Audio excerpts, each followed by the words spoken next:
You ask Tiger to solve. This deals with linear equations with one unknown.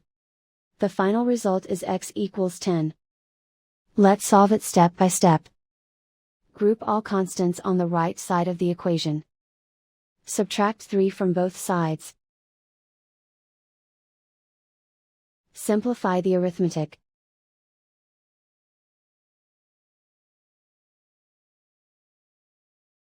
Isolate the x. Multiply both sides by 5. Group like terms. Multiply the coefficients. Simplify the fraction.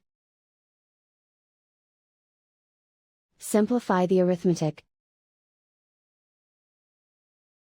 And so the final result is x equals 10.